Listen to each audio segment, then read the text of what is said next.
Further discussion on House Committee Substitute House Joint Resolution 117 as amended. Lady from Boone. To speak on the HDR, Mr. Speaker. Proceed, lady. Thank you. Okay. So before I was elected, when I was a social worker, some of my first lobby days were in this Capitol in 2013 working on Medicaid expansion.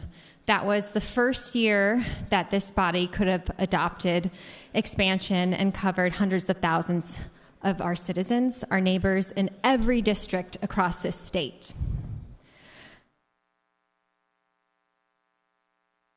As a reminder for folks, I mean, we've heard the talking points. We've been debating this for over 10 years.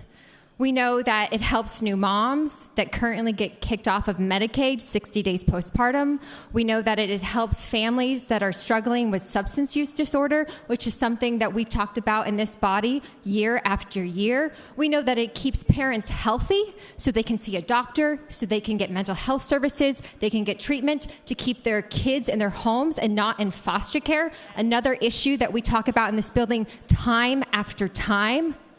When I think back in the last 10 years, before I got elected, when we had this, and we still do, had this broad coalition of advocates, faith leaders, the business community, so many people that knew that this was the right thing to do in our state.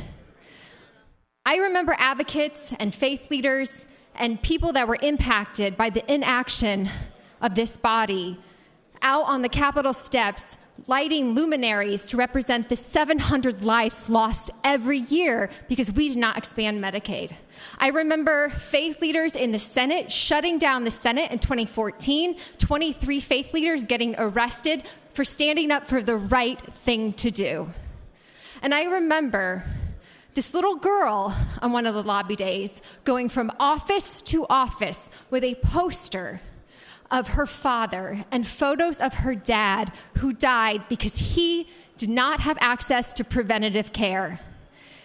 That is so burned in my memory. And that little girl represents so many people in this state who have been impacted because Republicans have not done the right thing with Medicaid expansion. I really hope the body will do the right thing, the compassionate thing, the moral thing, and the thing that's good for our budget, and vote against this.